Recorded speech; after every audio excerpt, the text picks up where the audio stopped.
दोस्तों नमस्कार, मैं बिहनिया संजय से कौशल तिवारी। दोस्तों, देश आज जिस परिस्थिति से गुजर रहा है, जिस तरीके से शमशान में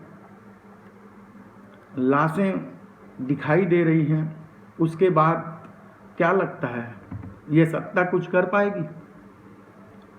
आप उस शख्स से इंसानियत की उम्मीद कैसे कर सकते हैं जिन्होंने अपना सारा जीवन हिटलर, मुसेलिनी, गोडसे और सावरकर को पढ़ा हो? उससे इस बात की उम्मीद भी नहीं करना चाहिए कि वह लोगों के गले में मरहम लगाएगा। वह तो नमक का समुंदर साथ लेकर चलता है। ऐसे में जब देवभूमि का हर कोना जलती हुई लाशों के धुएं से असहाय है, तब क्या नफरत का धुआं छोड़कर और भी उसे दमघोंटू नहीं बनाया जा रहा है? अब तो मैं दावे के साथ कह सकता हूं कि पूर्व प्रधानमंत्री अटल बिहारी वाजपेयी ने जिस राष्ट्र धर्म की हिदायत दी थी, वह केवल जनता को गुमराह करने वाला था। क्योंकि एक के बाद एक जिस तरह से संघ से प्रशिक्षित लोगों का रवैया रहा है, उसके बाद तो अब उनके संस्कार पर भी सवाल उठने लगे हैं। याद कीजिए मध्य प्रदेश के राघव जी, उससे पहले बंगारू लक्ष्मण, कितने ही नाम हैं जो संघ के संस्कार से पले बड़े हैं। दोस्तों, आज हम हिटलर का जिक्र इसलिए कर रहे हैं क्योंकि आज ही के दिन हिटलर ने आत्महत्या कर ली थी। उसके साथ ही मुसेलिनी को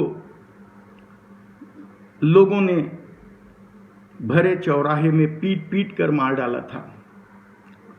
ऐसे में जो लोग हिटलर की राह में चल रहे हैं, उन्हें उनके हश्र का भी पता होना चाहिए। इसी तरीके से गोडसे का क्या हश्र हुआ, और वीर सावरकर का हश्र तो किसी से छिपा ही नहीं है। अंतिम दिनों में तो कोई उनसे मिलने तक नहीं जाता था। जो लोग आज उनकी पूजा करते हैं, उस जनसंघ के लोग उसकी अंतिम यात्रा में भी शामिल नहीं हुए थे। ऐसे में इस देश को उस राह पर ले जाना क्या मायने रखता है?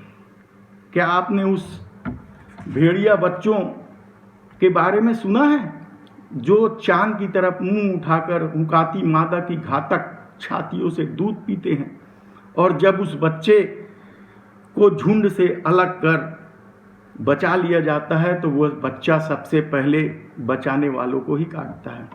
उसमें न तहजीब होती है और न ही उससे प्रेम की कल्पना ही की जा सकती है। आप यकीन नहीं करेंगे, लेकिन सत्ता में बैठे लोगों की लापरवाही और गैर जिम्मेदाराना हरकत किसी भेड़िया बच्चे से कम नहीं है। बदइंतजामी ने तो जिंदा लोगों को लाशों में तब्दील करने में कोई कसर नहीं छोड़ा है। इस माह यानी अप्रैल में ही कोरोना से मरने वालों का आंकड़ा 50,000 पार कर चुका है, और विशेषज्ञों की माने तो आने वाले दिन इससे भी गंदे और विभत्स होने वाले हैं। लोगों को तो 50,000 वाले सरकारी आंकड़ों पर यकीन ही नहीं है, वे इसे कई गुना ज़्यादा बता रहे हैं।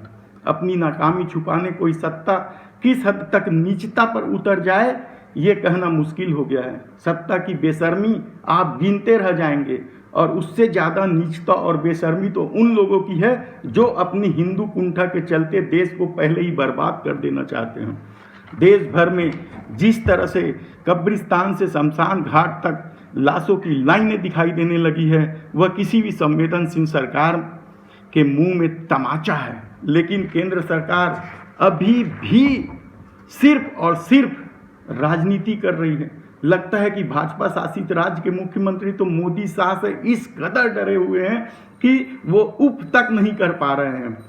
एक देश एक कीमत, क्या वैक्सीन की नहीं होनी चाहिए? इस महामारी में क्या वैक्सीन का संपूर्ण सब तरह का टैक्स फ्री नहीं कर देना चाहिए?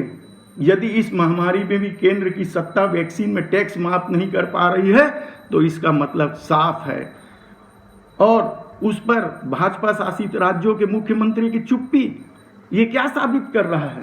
पहले इस सरकार की लापरवाही, बदइंतजामी और लॉकडाउन के चलते कालाबाजारी की मार झेल रही जनता यदि सरकारी स्तर पर भी आपदा में अवसर की शिकार होकर अपने जान माल को नहीं बचा पा रही है तो इस सरकार के होने का क्या मतलब है? अब तो इस सरकार की लापरवाही और बदइंतजामी को गिनाने का कोई मतलब ही नहीं है, क्योंकि इस लापरवाही की लाश पर अब भी कुंठित हिंदू बेशर्मी से जश्न मनाने का मौका ढूंढते रहते हैं। संगीन नफरत का जज्बा लिए झपट्टा मारने को तत्पर गिद्ध की तरह वे केंद्र की लापरवाही का ठीकरा राज्यों पर फोड़ना चाहते हैं। हैरानी तो इस बात की है कि वे पिछली गलतियों से सबक लेने की बजाय नई नई गलतियां कर अपनी बेशर्मी का परिचय देते हैं।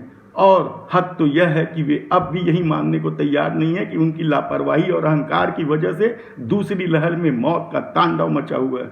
सबसे शर्मनाक और हैरानी की बात तो यह है कि सत्ता अब भी इस विपदा से निपटने का कोई कारगर कोशिश नहीं कर रही है, जबकि विशेषज्ञों की राय में आने वाला वक्त बेहद मुश्किल भरा है। ऐसे में आत्मा चित्कार उठता है और कहता है बस करो अपनी राजनीति, अपनी हिटलर शाही, अपनी